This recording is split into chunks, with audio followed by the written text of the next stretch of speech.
El ABC Libertario, periodismo alternativo, independiente y libertario.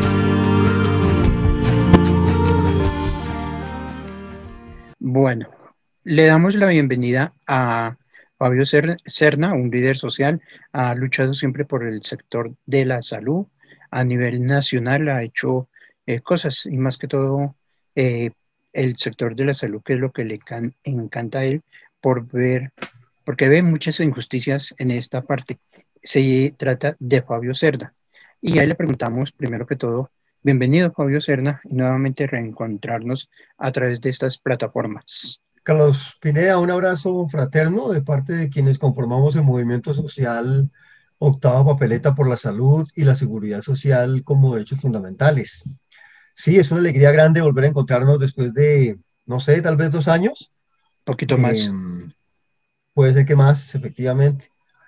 Eh, y bueno, aquí agradeciendo la invitación al espacio que ha creado, confiando en que las motivaciones que le han impulsado se cumplan y que sea de beneficio para todos, sobre todo en estos tiempos en que es muy importante alimentar la conciencia y así poder iluminar decisiones que debemos tomar en el corto, en el mediano y en el largo plazo. Sí, señor, así es. Es hacer reflexiones acerca de lo que estamos viviendo en estos momentos y donde prácticamente ya llevamos, diría yo, más de 50 días de paro, ¿no? Porque los muchachos eh, no quieren regresar, sino seguir en paro a que se les cumplan esas satisfacciones que a través de generaciones nunca se han cumplido y los diferentes gobiernos las han negado. Primero, ¿usted qué conclusiones saca de ese paro que comenzó el 28 de abril? Bueno, lo primero es que el paro no comenzó el 28, el paro reinició el 28 de abril. Este proceso de paro nacional, Carlos, Ujú. inició formalmente en noviembre del año 2019, el 21 de noviembre. Sí, Y en esa ocasión se prolongó durante prácticamente un mes, 4 semanas de movilización continua en diferentes partes del país. Eh, Tal vez usted recuerda que en ese momento el Comité Nacional del Paro presentó un pliego de básicamente 6 puntos. sí, Eh, una versión bastante elemental, diría yo. En el desarrollo mismo de las dinámicas de movilización, eh, se le hizo saber al comité que había unos vacíos gigantescos. Adicionalmente, se fueron incorporando otros sectores a los que originalmente participaron y resultó un pliego ya no de 6 puntos, sino de 10 bloques, que en total contenían más de 100 exigencias. Eh, en esa ocasión, Carlos, usted recuerda que las dinámicas de movilización produjeron, pues, no solamente una conmoción nacional, porque eso no había sido visto en este país desde 1977 con ocasión del primer paro cívico nacional, sino también generó una reacción muy virulenta por parte del gobierno nacional, eh, de la fuerza pública específicamente también, por parte de lo que hoy cínicamente se hace llamar la gente de bien. Y, pero lo más importante es que evidenció unos niveles de descontentos acumulados durante décadas, de reivindicaciones no reconocidas, de quejas no escuchadas, de problemáticas no tratadas en diferentes partes del país. Entonces, desde siempre, Carlos, si bien han existido versiones formales del pliego, ahora tenemos una que son básicamente 6 puntos estratégicos, que fue presentada en junio del año pasado. eh, en las periferias, incluso en Bogotá, como usted lo explicaba, diferentes sectores tienen motivaciones que yo diría son complementarias a las escritas en el pliego, en este caso en el pliego nacional de emergencia.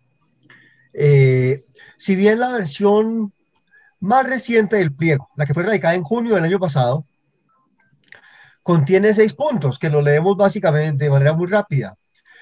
1. Intervención del Estado, del sistema de salud para garantizar la atención en la pandemia, estableciendo todas las medidas de bioseguridad requeridas y formalización laboral para todos las y las trabajadoras de salud. 2. Renta básica de emergencia de por lo menos un salario mínimo legal vigente por 6 meses para 30 millones de colombianos en situación de pobreza, vulnerables y afectados por la crisis. Moratoria en el pago de créditos hipotecarios y de consumo, en el pago de los servicios públicos como agua, electricidad, gas, internet, durante 4 meses, prohibiendo el corte de estos servicios. 3. Defensa de la producción nacional, tanto agropecuaria como industrial, artesanal, campesina, y el empleo con derechos. Defensa de la soberanía y la seguridad alimentaria, con donación de créditos agropecuarios y subsidios para la producción de las y los campesinos y pequeños y medianos productores, y un programa de compras públicas para la producción agropecuaria. Ese punto 3 incluye que no se desmejorarán las condiciones de las y los trabajadores y de los pensionados. Se completará el subsidio al valor total de las nóminas y la prima para las pequeñas y medianas y pequeñas empresas, microempresas. La exigencia cuarta, apoyo al sistema educativo público dirigido a garantizar la matrícula cero en las instituciones de educación superior pública y subsidios dirigidos a garantizar la continuidad de los estudios en las instituciones de educación superior privada y apoyo al sector cultural. No retorno a clases presenciales para el sistema educativo mientras no estén las garantías para ello. Punto 5. Mujer y diversidades sexuales, acciones diferenciadas y específicas para garantizar la plena vigencia de los derechos de las mujeres y de las diversidades sexuales durante la emergencia. Robustecer las acciones de prevención a las violencias basadas en género. Y punto 6, derogatoria de los decretos de emergencia que han desmejorado las condiciones de la vida económica y social. No privatización de la red de transporte en oleoductos de Ecopetrol. Este pliego incluye un adendo que dice: para atender estas peticiones, el Estado cuenta con al menos estas fuentes de recursos. A. Emisión de moneda. B. Hacer uso de reservas internacionales. C. Realizar moratorias temporal y renegociación de la deuda pública externa. Y D. Suspensión de exenciones tributarias a las grandes empresas y al capital financiero. Fíjense que este es un pliego realmente estratégico, que si se le compara con el primero, es muchísimo más elaborado y va mucho más hacia puntos nodales, y a pesar de ello, lo que hemos hecho en algunas regiones de construcción con comunidades campesinas, de trabajadores, de estudiantes, al preguntarles cuáles son las motivaciones del paro, sale un listado de cosas que por supuesto son complementarias, pero esencialmente muestra la diversidad de las problemáticas. Entonces, una primera conclusión es que, bueno, una segunda, porque la primera es que hay una cantidad de inconformidades acumuladas durante décadas, y la segunda es que la manera como las comunidades y los sectores sociales comprenden esas deudas históricas no necesariamente es la misma manera como se comprenden en los centros de decisión, en este caso las organizaciones que se agrupan en el Comité del Paro. Y tal vez una de las carencias que ha evidenciado toda esta dinámica es la dificultad para hablar con esas particularidades, porque a veces son lógicas como muy formales, desde las organizaciones ya muy constituidas, frente a lógicas más pasadas por la situación inmediata y por otras variables de carácter sociocultural hoy presentes, incluso hasta en el lenguaje. Eso ha requerido o debe requerir implementar una serie de metodologías que permitan poner sobre la mesa esas diferentes miradas y fortalecer así esos pliegos de peticiones. Aparte de eso, hay reivindicaciones que son de carácter sectorial, como por ejemplo lo de género, sí, o de carácter regional o territorial. Entonces, es necesario encontrar formas que permitan articular. Yo he aprendido, Carlos, que no es posible hacer una lista de mercado con todo. Tal vez esa no sería la manera, pero sí identificar algunos de esos puntos que sean nodales, que sean centrales, que si se resolvieran, contribuyan a mejorar el resto de puntos, el resto de situaciones, puntos dominó. En esa lógica está construido el pliego en este momento, pero hay que avanzar mucho más, porque ocurre algo que usted está diciendo, y es las organizaciones que se convocan en el Comité Nacional del Paro definen la semana anterior, después de un diálogo interno de 2 semanas, suspender jornadas de movilización durante un tiempo. Pero en algunas ciudades grandes, como Bogotá, Cali, Medellín, Cúcuta, Buenaventura, sectores específicos deciden mantener las jornadas de movilización porque las reivindicaciones que están haciendo no solamente no han sido debidamente escuchadas, sino que por el contrario los niveles de criminalización de la protesta llegan a tal punto que está en juego la integridad y la seguridad. Con otro agravante, en todo este proceso hay una especie de prepliego, un requisito indispensable según el Comité de Paro, que tiene que ver con las garantías para la protesta social y popular, la protesta pacífica. Los protocolos, a eso le dedicaron varias jornadas de trabajo con el gobierno, llegaron a un preconsenso que fue discutido el 24 de mayo y desde entonces el gobierno se dedicó a extender y luego a desconocer esos avances. Y ayer el ministro del Interior simplemente emitió un nuevo decreto diciendo en qué consiste el derecho a la protesta.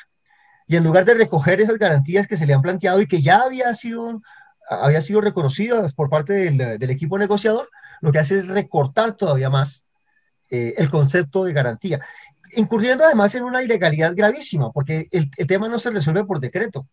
Es un tema fundamental, como lo reconoce la Constitución del 91, y debería ser tratado mediante la expedición de una norma en el Congreso, vía amplios mecanismos de participación, dice la Constitución. Entonces estamos en un escenario de diálogo de sordos. O sea, Fabio, siga. Por ejemplo, usted enumeró los 6 puntos, pero uno de ellos, lo que es la renta básica nunca se cumplió. Y recuerdo yo que le hice una entrevista a Fabio Arias, hoy en día fiscal de la CUT, que el gobierno en ese entonces tenía 117 billones para cumplir la renta básica al pueblo colombiano, a la gente que usted está especificando ahí, los 30 millones. Nunca se cumplió, pero sí ayudaron a los bancos, a empresas multinacionales, se olvidó del sector salud, que iba a enfrentar la crisis más grave que es de la pandemia. Milagro que no todo el país, como el caso de Medellín y Bogotá, no afrontaron una crisis que hoy en día estamos afrontando sanitariamente. No, cuidado. Pero otros sectores... ha sido muy grave. ¿Cómo? El año pasado, la situación, le decía que el año anterior, en 2020, la ciudad que presentaba las cifras más altas en cuanto a la pandemia era Cali. Sí. Allá el asunto se puso muy grave. Fue la primera ciudad que hizo crisis grande, que luego, a comienzos de este año, comenzó a ser superado por Medellín y por Bogotá. Y en Cali disminuyeron algunas de las cifras, pero Cali permanece en alerta roja también. Sí, ahorita ya todo el país, porque todo el país está en alerta roja, pero no se cumplió, el gobierno nunca cumplió las expectativas de la renta básica, pero sí le entregó dinero, vuelvo y repito, a los bancos y empresas multinacionales, como dice usted, que se amortiguarán créditos, que le dieran plazo en créditos, en servicios públicos a las comunidades, que tampoco se cumplió, ¿no?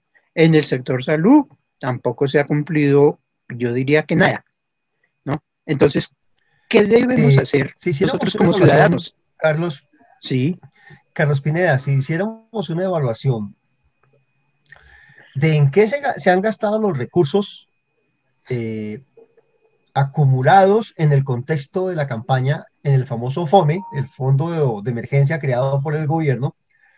Usted recuerde que el gobierno recogió recursos vía apropiación presupuestal, vía quitarle rentas a los municipios, vía, recortándole recursos, haciendo unas cosas vergonzosas. recogieron inicialmente 40 billones de pesos. Ajá. A finales del año pasado, pues algunos expertos en economía que se dedicaron a investigar para dónde fueron los recursos, encontraron que, en primer lugar, de esos 20 billones, en realidad habían sido apropiados o destinados de manera clara menos de 20 billones. En segundo lugar, eso sí fue mucho más público para todos nosotros, de esos 20 billones, el 75% fueron destinados para patrocinar a los bancos. En realidad fue plata que entró a los bancos, al sistema financiero, para fortalecerlo, con el argumento de que los bancos iban a hacer préstamos a la gente. Y bancos, dineros que en última fueron a reforzar a los grandes grupos económicos, Grupo Ardila Lule, Grupo Santo Domingo, y especialmente el Grupo Aval. En tercer lugar, varios de esos decretos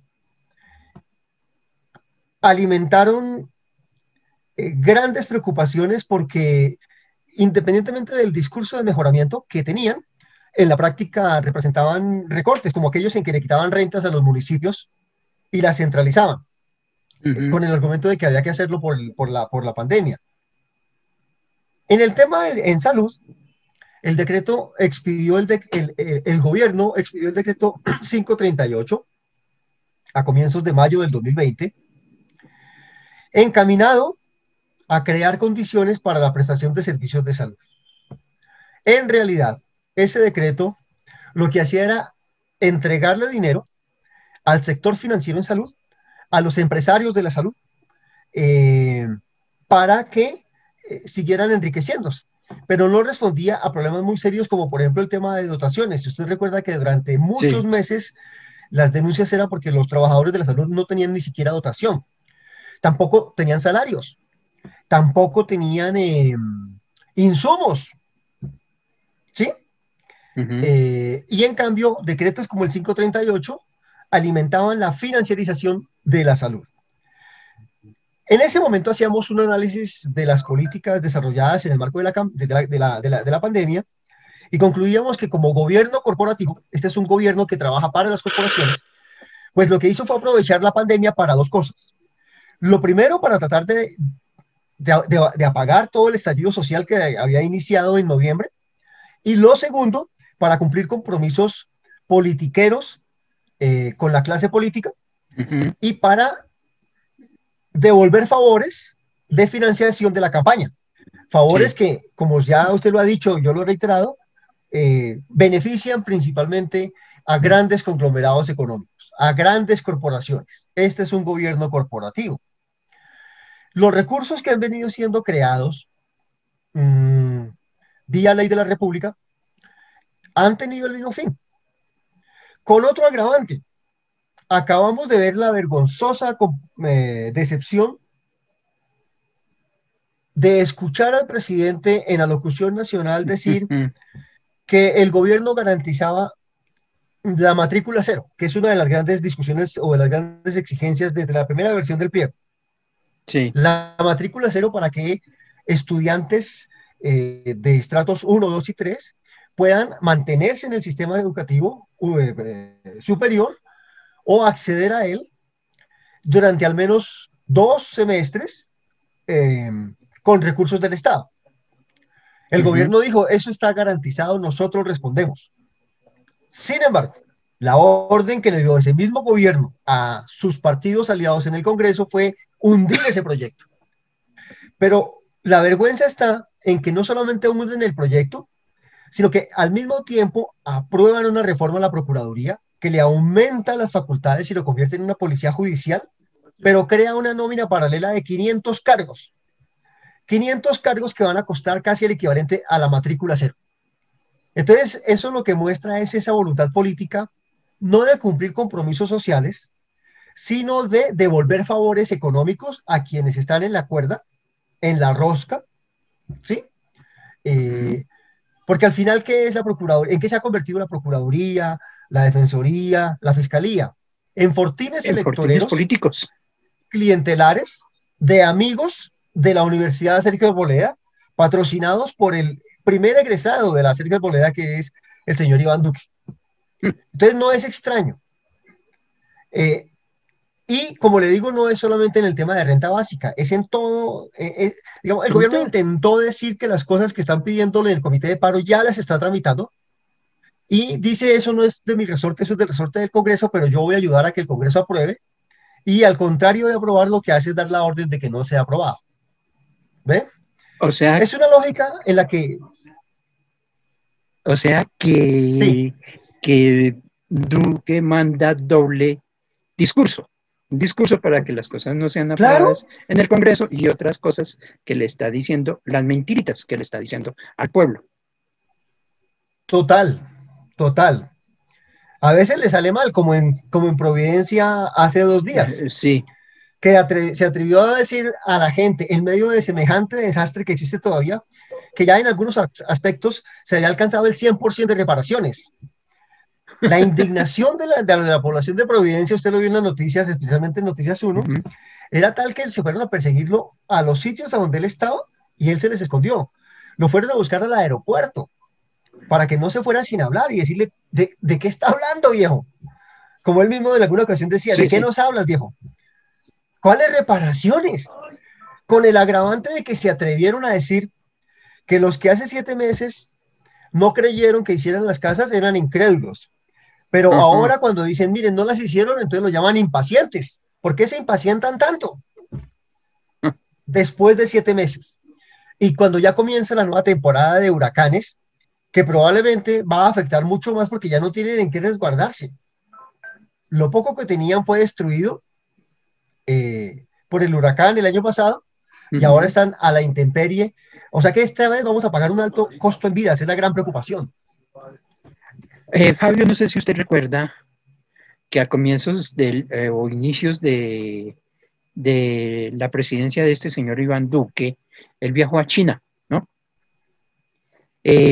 ¿Usted Sí. a qué cree que viajó a China cuando, leyendo documentos del Foro Económico Mundial y del grupo Bilderberg, había orden en el 2016, ¿no?, de crear una crisis sanitaria, pero que les falló debido a la llegada de Trump al poder en Estados Unidos? Obvio, retrasaron de eso 4 años, diría yo, ¿no? Y aquí tenemos las consecuencias que nos encerraron, porque recordemos que en el 2019 el mundo estaba convulsionado, ¿no? Habían protestas por doquier, y no eran protestas que porque eran pagadas, o como dicen muchos, que eran pagadas por las izquierdas, que eran pagadas por unos señores X, Y o Z, no, eran inconformismos que salían de la misma comunidad. Y en Hong Kong, porque Hong Kong lo querían adherir o ya se está adherido a la China. Y la pandemia lo que hizo fue a todos encerrarnos y no protestar. Entonces, ¿usted qué cree que viajó? ¿Usted qué cree que viajó Duque a la China? Ya. Bueno, una primera precisión que hay que hacer es la siguiente. Sí, en 2019 el mundo estaba convulsionado, fundamentalmente porque el modelo capitalista hizo crisis general y se demuestra su fracaso. Y hay algunos lugares que son muy especiales en esta crisis. Chile, por ejemplo. Porque Chile fue el primer país latinoamericano en donde implementaron lo que llamamos hoy modelo neoliberal, que consiste básicamente en reducir la acción del Estado, en fortalecer la acción de los privados, en destinar los recursos de los impuestos que históricamente se usan para las garantías sociales, como salud, educación, infraestructura básica, para eso mismo, pero ya no como garantía del Estado, sino bajo el modelo de venta de servicios, y el Estado se reduce a árbitro. En Chile, ese modelo venía haciendo crisis pues, prácticamente desde la época de Pinochet, pero es un país dividido.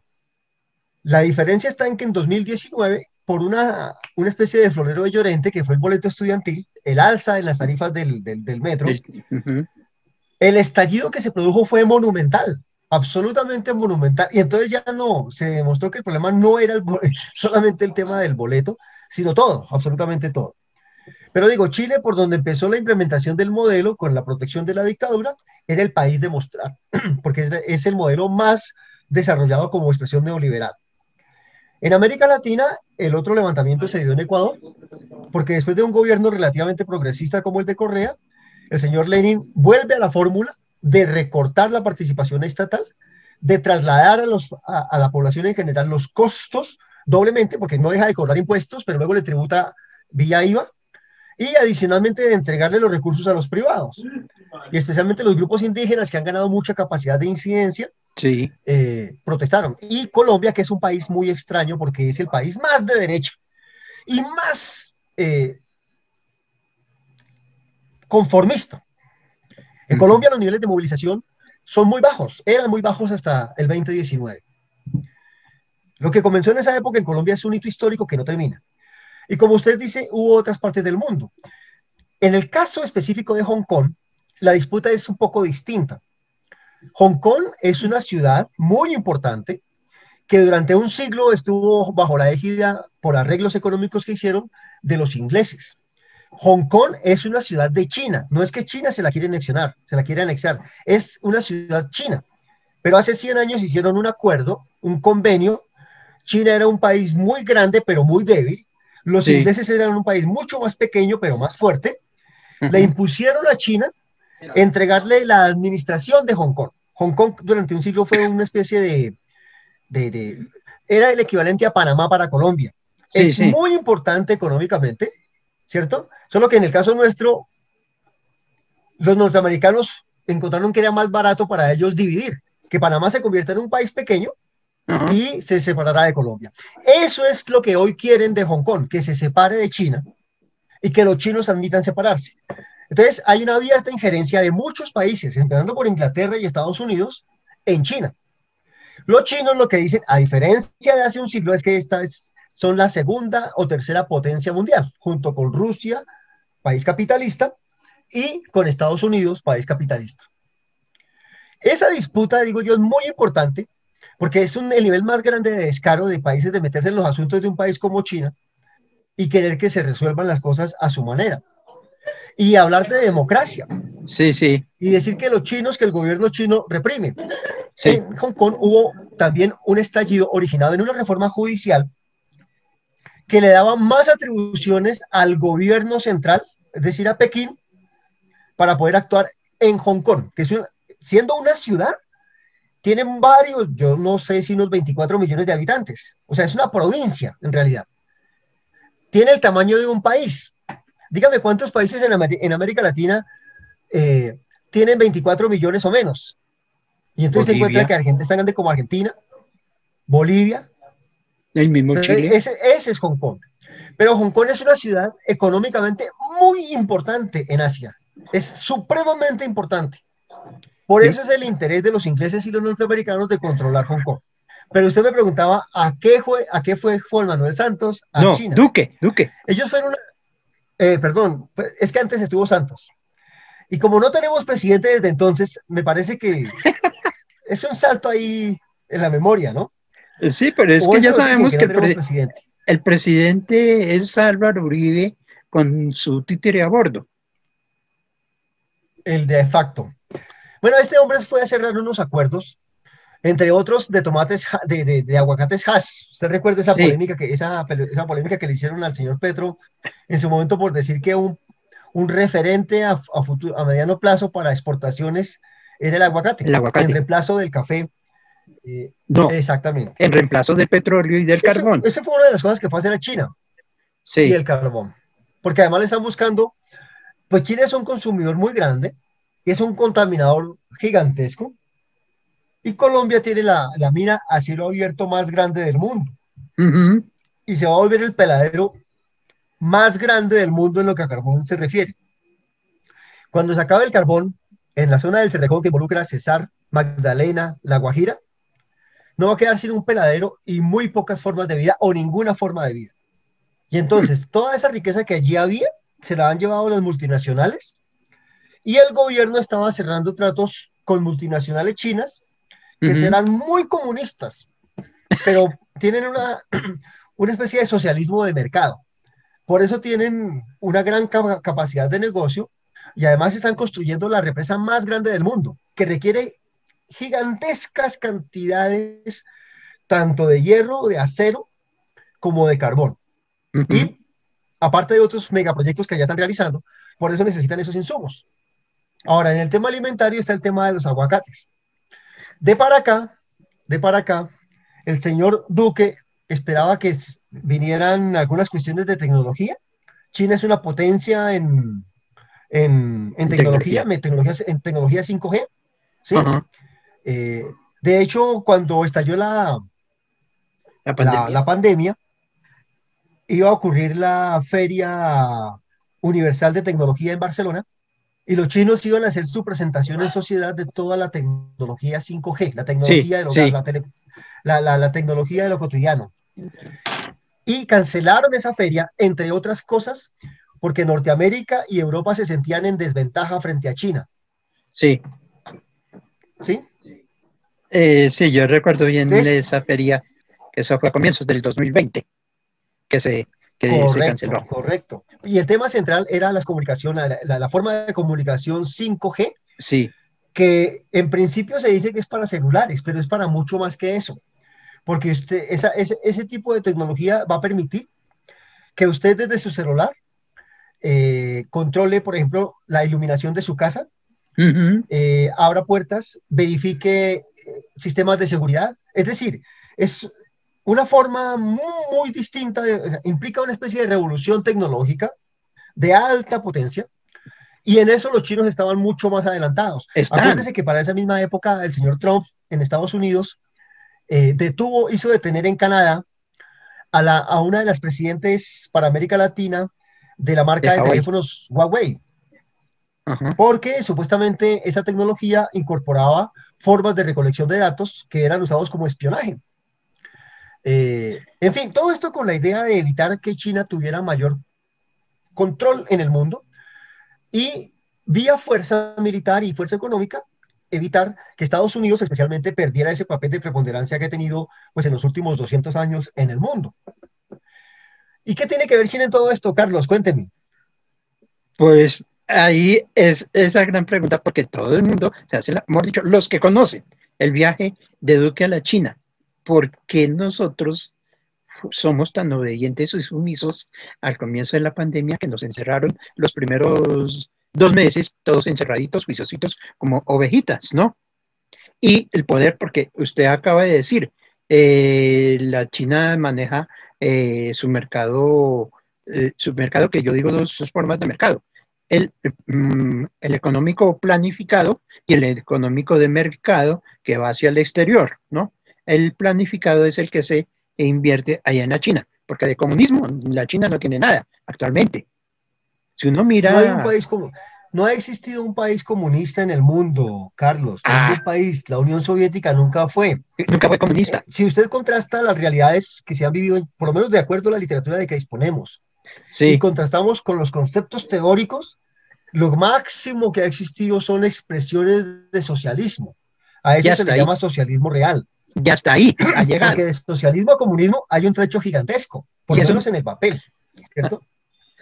sí, señor, usted lo está diciendo Bueno, pero la cosa, claramente. a ver, pero creo que hay que hacer una claridad Pero ahí, sí, Carlos, y es la siguiente. Eh, Cuando se reconoció la existencia de un nuevo virus, que le asignaron por nomenclatura, ese nombre tan largo que se sintetiza en COVID-19, porque fue en diciembre del 19 cuando fue detectado, lo que se encontró es que no había manera, no había cura, no había forma de atenderlo ni de paliarlo. Y lo que la ciencia ha mostrado en otros momentos de la historia, como en la época de la peste, en la Edad ujú, Media, es que es el aislamiento lo que disminuye la velocidad de contagio. En ese momento no se sabía cómo se podía controlar. Ahora recuerde lo siguiente, cuando fueron identificados los primeros casos, se mantuvo la comunicación entre países que hoy es mucho más vertiginosa. en la Edad Media el medio de transporte era el barco. Y para ir de un lugar a otro uno necesitaba como mínimo semanas o meses.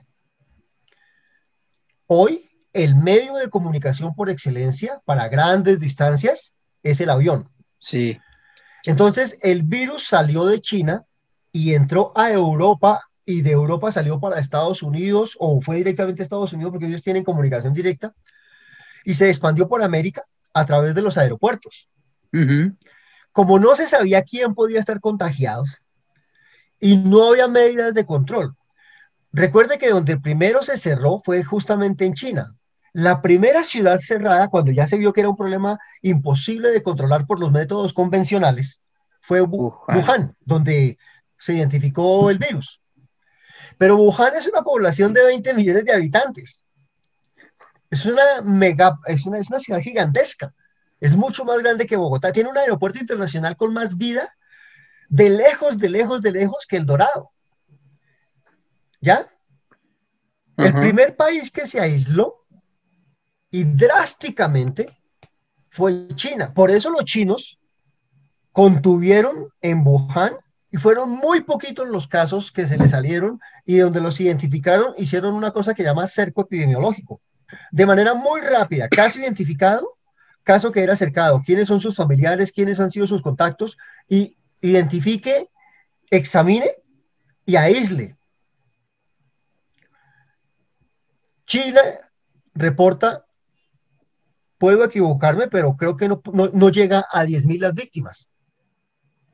Durante muchos meses la cifra oficial de China eran 3.800 muertes por culpa del coronavirus, cuando en Estados Unidos ya estábamos llegando a 200, 300.000 víctimas.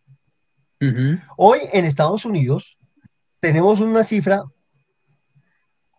superior a los 600.000 víctimas. China no llega ni a 100.000, vamos a dar ese beneficio de la duda. Esto para decirle que el control draconiano que hicieron los chinos, es el medio que utilizó Uruguay durante muchos meses. Uruguay en América Latina fue el país durante muchos meses con menos contagios.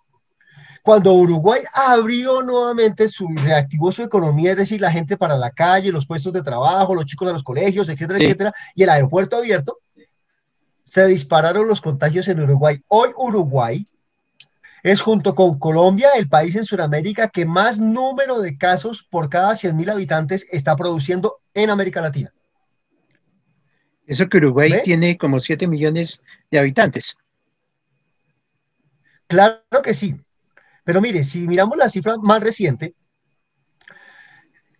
en un conjunto de islas frente a África, que se llama Seychelles, que tienen cerca de 100.000 habitantes, en la última semana reportaron 1.177 nuevos casos por cada 100.000 habitantes.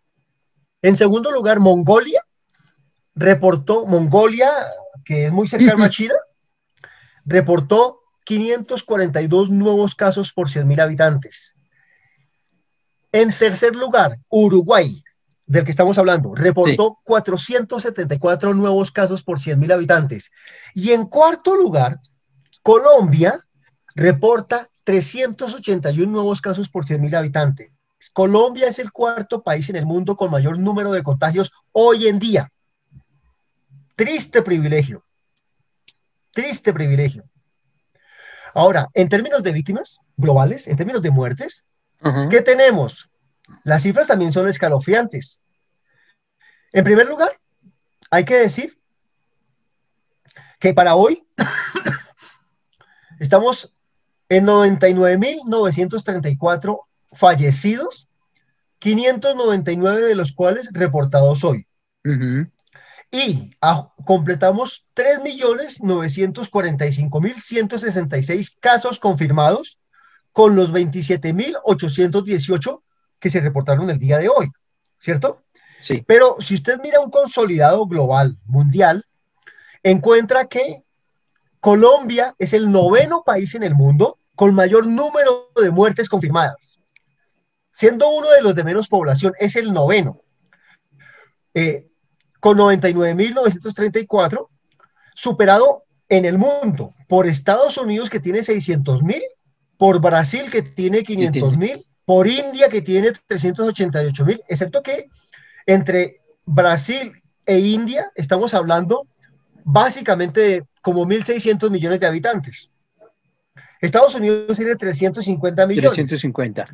El siguiente país es México, 232.000 muertos. Perú, aquí vecino nuestro, 190.000. Reino Unido, 127.000. Italia, 127.000. Rusia, 127.000. Francia, 110.000. Colombia, 99.000. En el mundo somos el 9º país con más muertes por coronavirus. Y en América somos el 5º país. Solamente nos supera Estados Unidos, sí, Brasil, que lo de Brasil es la vergüenza más grande. México, porque se lo tomaron muy poco en serio y por eso les costó, se les cogió la delantera. Perú, y luego sigue Colombia. Entonces, por donde usted quiera mirar la situación, es muy mal. Ahora, fíjese lo siguiente, de todos los países que le acabo de mencionar, hay una característica común, y es la medicina, la salud como mercancía. El país que por excelencia ha convertido la salud en un negocio es Estados Unidos. Y el fracaso de ese modelo se expresa en 600.000 muertes en el curso de la pandemia. Y eso que el señor Trump fue reemplazado en enero por el señor Biden, que en muy poco tiempo ha vacunado o hecho vacunar a más de la mitad de la población. De haber continuado el gobierno Trump, estaríamos hablando de cerca de 1 millón de muertos, solo en Estados Unidos. O sea que con la llegada de Biden a Estados Unidos, diría yo, se frenó la cantidad de muertos. No, es que eso era una de las expectativas, porque Trump, como Bolsonaro, son negacionistas. Para ellos la pandemia no existe, eso es un invento de la izquierda comunista de China. Y pues, ya acabábamos de decir que el comunismo no existe. O sea que... No existe, claro que no, pero es que recuerden que Trump es un hombre de la más rancia ultraderecha. Sí, como y Duque y Álvaro Bolsonaro Uribe. es alumno fiel de Trump. Has dicho, para es para del mismo complementar. Combo, claro. Sí. Claro, son del mismo corte. Estos 3 países son del mismo corte. La diferencia es que la política la marca los Estados Unidos. Sí. Y Brasil se ha convertido en un país de ultraderechismo dependiente, y Colombia es la finquita chiquita de ellos dos, especialmente de Estados Unidos. Aquí estamos muy cerca del negacionismo. Lo que ocurre es que la presión de mucha gente, de los gremios médicos, aquí hay gremios muy serios como la Federación Médica Colombiana, como los gremios justamente de intensiología, de anestesiología,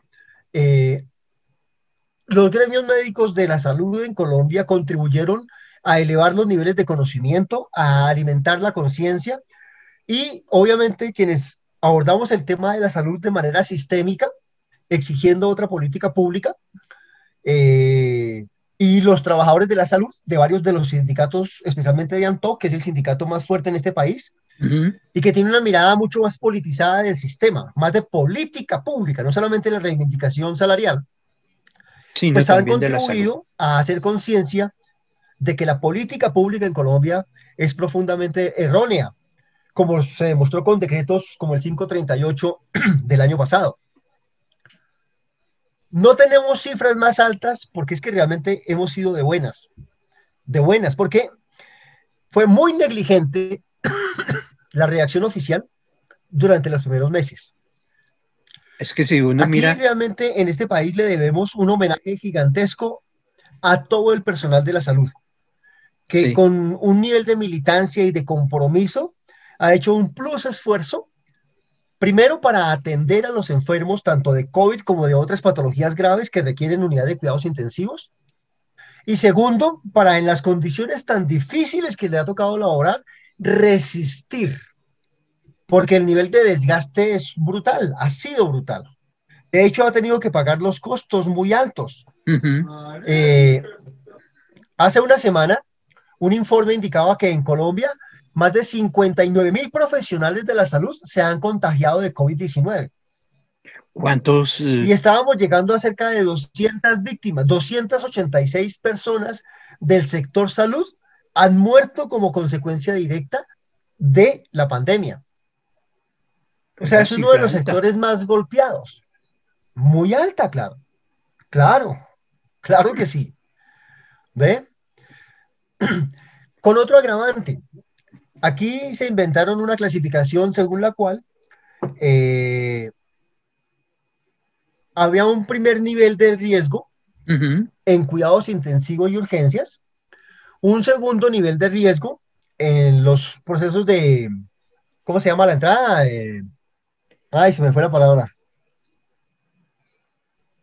Los Bueno, cuando riesgos. la persona llega y lo clasifican, el nivel de riesgo. Y un tercero, el resto de la red. ¿Y por qué digo que eso se convirtió en una soberana necedad? Porque las primeras víctimas del sector salud por cuenta de la pandemia fueron en instituciones de salud mental, Ujú. que o venían de sus casas o venían de otras instituciones de salud. Y entonces, en sus casas no estaban teniendo los cuidados o no estaban teniendo acceso a las precauciones básicas y se contagiaban y entonces contagiaban al personal de los centros de salud mental.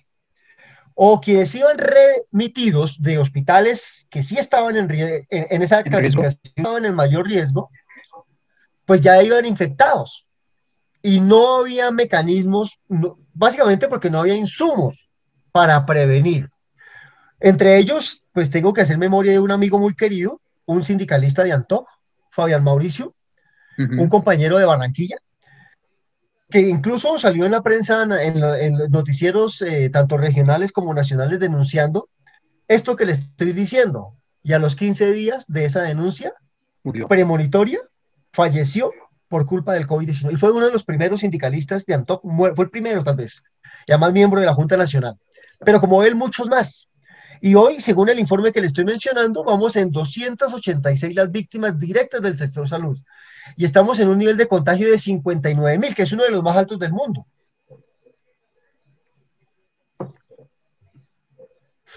O sea, ¿qué debemos hacer ahí frente a que los compañeros, compañeras, como son médicos, enfermeras, enfermeros, anestesiólogos, etcétera, no tengan esa recarga tan grande? Porque recordemos que también en esto, desde que se reinició el paro nacional, que fue el 28 de abril, eh, en cambio de bajar las cifras, han subido y ahora vamos a esperar la más fuerte que va a ser ahorita, finalizando junio, comenzando julio, donde se van a incrementar las cifras más altas de este virus. Pues es que es inevitable, Carlos, por lo siguiente. Sí, Usted recuerda que el año pasado en muchas partes del país se hicieron famosos los trapos rojos sí, frente a las casas, que nadie. como símbolo de que en esa casa había personas que no tenían lo elemental, lo básico para comer, ¿cierto? Ujú. Y entonces era la manera de pedir ayuda. Eh, este año, este año, eh, esa situación se ha agravado, porque ya, aún con mucha dificultad, con mucho burocratismo, algunos auxilios como mercados o apoyos económicos fueron repartidos en las principales ciudades. Limosnas realmente. Pero este año todo ese tipo de apoyos ya no existe más. En conclusión, realmente las personas se ven en la disyuntiva o de morirse de hambre en su casa o de exponerse a morirse por el virus en la calle. Sí, sí. Súmele todas las conflictividades, la gente que perdió su casa, que perdió su negocio, la gente que se quedó sin estudio, la gente que nunca ha tenido trabajo y ahora con el contexto de la pandemia tiene menos posibilidades de trabajo, que además le cortan los servicios públicos. Acuérdese usted en Bogotá la denuncia de cómo las empresas, en lugar de tener un poquitico de humanidad, lo que hicieron fue disparar las tarifas, como en el caso del gas natural. Ujú. Sí. Siga, don Fabio, que aquí lo estamos escuchando porque está muy buena esa exposición que usted nos lleva a reflexionar mucho en este caso de esta radiografía. Bueno, estamos esperando a ver, Fabio, ¿nos escucha? Fabio, Fabio. Bueno, pues realmente lo que nos habla Fabio es pues un poquito, diría yo, vergonzoso, bueno, vergonzoso frente a todas estas situaciones. Y bueno, ahora sí puedes seguir con los trapos rojos. ¿Qué ha pasado? No, de pronto se congeló en algún lado. Bueno, me estaba diciendo usted acerca de cuando salió la cuestión de los trapos rojos, de que no se estaba cumpliendo con las famosas cuotas o ayudas y que Ajá, solamente llegaron en las principales ciudades, pero no a todo el mundo. a muy poca gente, cierto, eso estaba Sí. diciendo. Y decía que a pesar de todas las dificultades, esos apoyos contribuyeron a manejar la crisis alimentaria y de sobrevivencia durante algunos meses. Pero este año, nada de esto ha ocurrido. Uh-huh. Por el contrario, aumentan los niveles de despido en las empresas, los niveles de pérdida de empleo, formal e informal. Eh, por el contrario, las empresas de servicios públicos, como lugar natural, lo que hacen es aumentar las tarifas. En fin, las dificultades de vida se vuelven insostenibles y eso hace que la gente salga a la calle. Sumado a todos los descontentos acumulados, sumado a los incumplimientos gubernamentales, sumado a las trampas del gobierno. Acuérdese usted de la famosa reforma tributaria. Es que es la vergüenza más grande. En un contexto tan difícil, en lugar de aprobar una renta básica como la que menciona el Comité del Paro y de la que usted hacía referencia, lo que hacen es trasladarle a la población más impuestos, manteniendo las dádivas por 12 billones que les dieron en el 2018. Es que la reforma tributaria del 2018 le redujo a las más grandes empresas tributos por 12 billones, un regalito. En esta reforma que el señor Carrasquilla estaba tramitando, le iban a dar otros 4 billones. Y a pesar de ello, querían que el pueblo colombiano pagara 24 billones vía impuestos indirectos. La causa inmediata de este reinicio del paro, entre otros, es la reforma tributaria.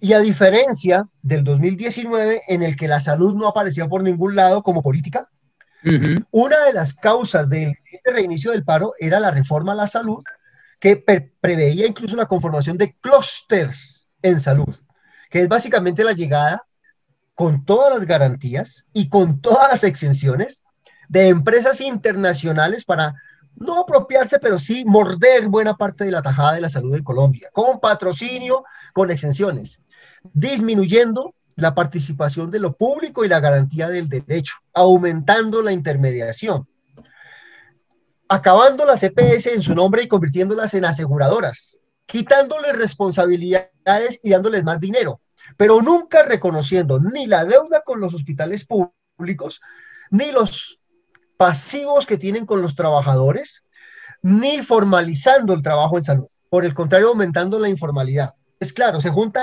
toda esa problemática y resulta el caldo de cultivo que hemos vivido en estos casi 60 días, porque hoy estamos a 21, ya en poco tiempo estaremos en 28. Desde 60. 28 a 28 vamos a completar 60 días de dinámica social, de estallido social. Y claro, cuando en un contexto de pandemia la gente sale a la calle, se junta, y claro, en el marco de la protesta, no necesariamente está el tapabocas o el distanciamiento. Además, porque cuando usted como respira con tapabocas y gases lacrimógenos, Pues se por ahoga. instinto usted se quita el tapabocas Sí. para tratar de respirar. Entonces, claro, usted escucha a los funcionarios que dicen los culpables son los manifestantes. No, los culpables son los de la fuerza pública que en lugar de tratar la protesta social como un problema social, lo tratan como un problema de criminales. Por eso les disparan a los jóvenes.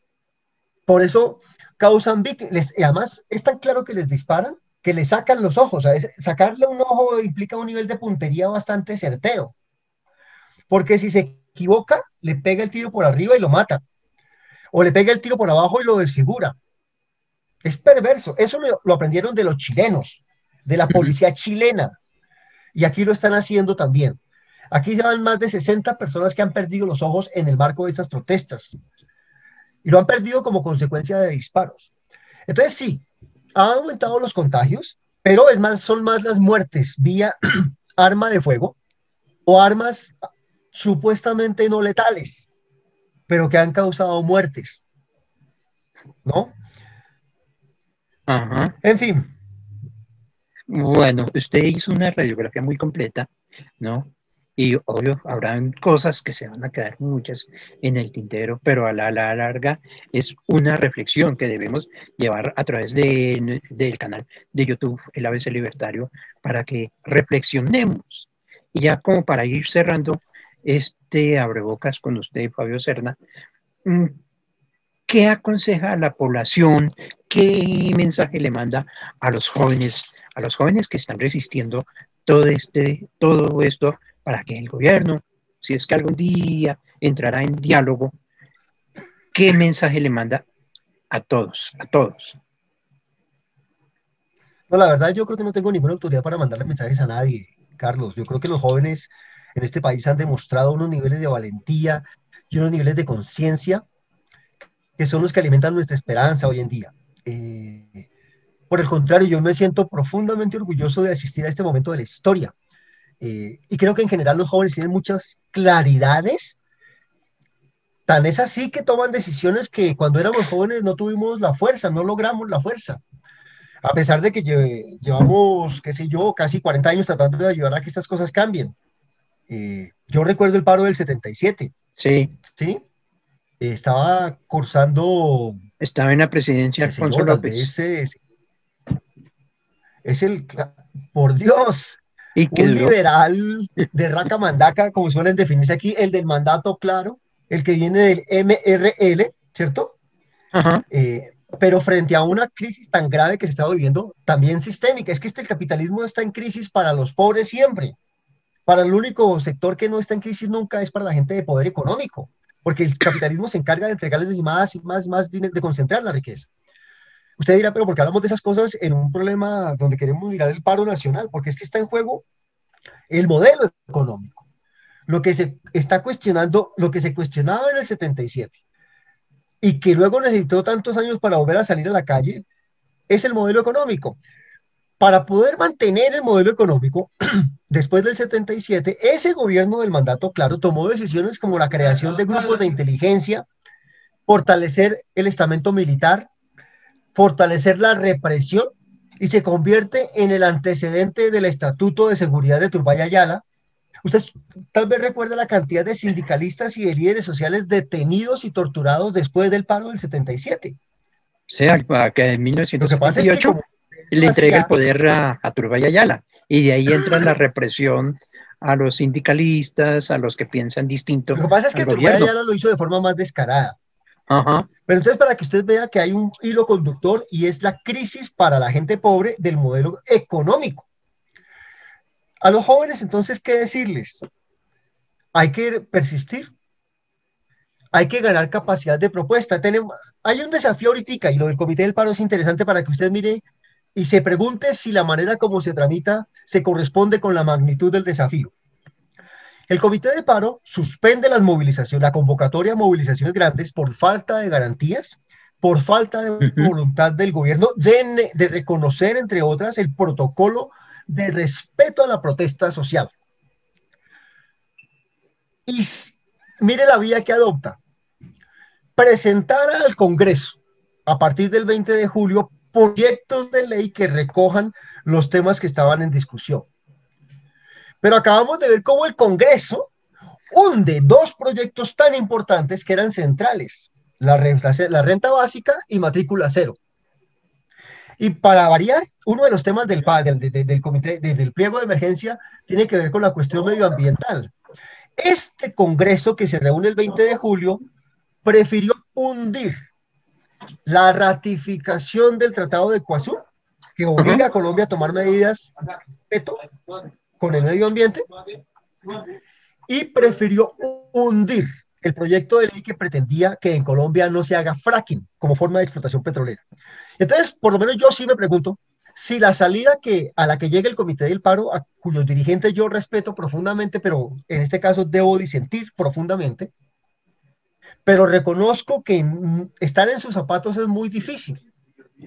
Solo digo que tal vez esa no era la manera, porque en mi opinión hay una profunda incoherencia.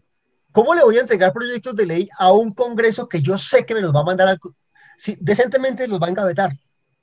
O peor aún, descaradamente me van a decir que no hay plata, como dijeron con el tema de matrícula cero, a pesar de que el mismo día y a la misma hora estaban aprobando la reforma de la Procuraduría, que cuesta prácticamente lo mismo y sí crea una nómina paralela en eh, el órgano de control, sí, en la Procuraduría. que le da superpoderes Entonces, a Margarita Cabello. O sea que le da mucha plata. Y le da mucha plata en época de elecciones. Y entonces, hombre, con todo respeto, este no es un congreso que vaya a tratar con respeto los proyectos que los compañeros y compañeras del Comité de Paro le van a presentar. Por lo tanto, solamente nos queda un camino, y es el camino que los jóvenes nos están enseñando, es el camino de la movilización. Claro, uno sí tiene que decirles, hay que ser más estratégicos, porque la vida de cada uno de ellos y de ellas es demasiado valiosa. No es decirles que se escondan porque eso está demostrado que no funciona. Es decirles que no den papaya para que los maten. Hay que ser más creativos, más inteligentes, pero así de valientes, porque es que esta generación nos enseña. Yo, sinceramente, el sábado pasado venía de hacer un taller en una ciudad cercana a Bogotá, y a la entrada por Héroes estaban una cantidad importante de muchachos reunidos con grupos musicales en el arte y tomándose la Caracas, por supuesto, por momentos. Oiga, es emocionante ver esas caras jóvenes, pero de gentes que ya han estudiado y que han acumulado años y años de persecución, de hambre, de negación de derechos, ahí reivindicándose y reivindicando la esperanza para este país. Yo esperaría que en algún momento algunos de ellos o muchos de ellos, después de estas luchas y también de procesos de formación, ocupen cargos, ganen capacidad para ocupar cargos de importancia y sean coherentes con lo que hoy defienden. Yo tengo la esperanza de que en todas estas movilizaciones se está incubando una nueva generación de liderazgos, hombres y mujeres para este país. Y ojalá Eso es que lo que así sea. tendría que decirles. Ojalá que así sea, Fabio. Y pues, primero que todo, decirle a usted muchas gracias por haber aceptado la invitación. Segundo, por ese análisis de todo este paro nacional. Obvio que en un determinado momento el Comité del Paro dijo, lo vamos a cortar temporalmente. Sí, vamos a esperar a que llegue el 20 de julio, porque el 20 de julio el Comité de Paro va a ser una de las protestas más grandes, ¿no?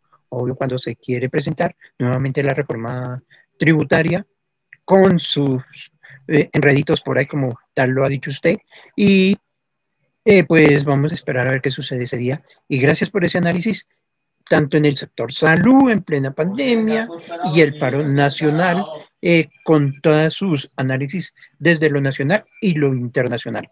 A usted, Fabio, muchas gracias por haber aceptado la invitación.